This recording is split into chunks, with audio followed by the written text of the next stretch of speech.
Hi hello అండి, అందరికీ నమస్కారం. ఇప్పుడిప్పుడే మరొక ముఖ్యమైన అప్డేట్ అయితే రావడం జరిగింది.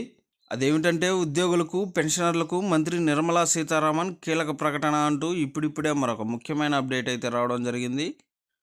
అయితే దీనికి సంబంధించి పూర్తి వివరాలు తెలుసుకోవాలంటే మన వీడియోని ఎక్కడ స్కిప్ చేయకుండా చూసినట్లయితే మనకు పూర్తి సమాచారం తెలుస్తుంది. ఇక లేట్ చేయకుండా వివరాల్లోకి వెళ్దాం.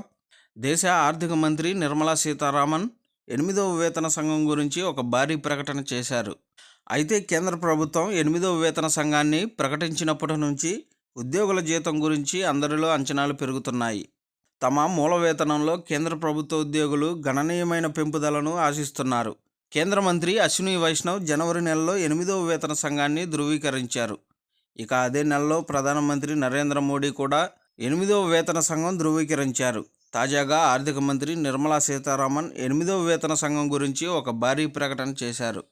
ఆర్థిక మంత్రి నిర్మలా సీతారామన్ ఈ 8వ వేతన సంఘం అమలు 36 లక్షలకు పైగా కేంద్ర ప్రభుత్వ ఉద్యోగులకు మరియు పెన్షనర్లకు లేదా వారి కుటుంబాలతో పాటు రక్షణ సిబ్బంది అలాగే పెన్షనర్లకు ప్రయోజనకరంగా ఉంటుందని తెలిపారు. కేంద్ర ప్రభుత్వ ఉద్యోగులు మరియు పెన్షనర్లు కుటుంబ పెన్షన్ల ఆధారంగా సంఖ్యాపరంగా వరుసగా 36.57 లక్షలు, మార్చి 1, 2025 నాటికి 33.91 లక్షలు, డిసెంబర్ 31, 2024 నాటికి అంచనా వేశారు.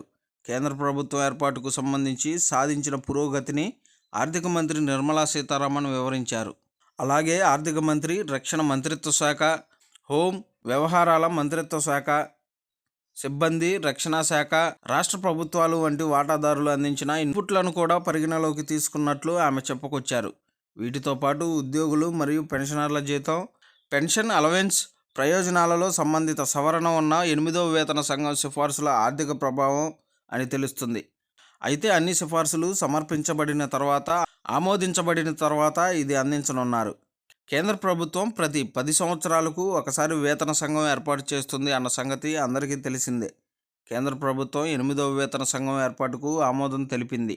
కానీ దానికి కేటాయించిన కమిషన్ తన నివేదికను ఎన్ని రోజుల్లో సమర్పిస్తుంది అనే ప్రశ్న అందరిలో నెలకొంది. కేంద్ర ఆర్థిక మంత్రి నిర్మలా సీతారామన్ను దీని గురించి అడిగినప్పుడు ఆమె ప్రభుత్వం 8వ కేంద్ర వేతన సంఘం ఏర్పాటు చేయాలని నిర్ణయించిందని తెలిపారు.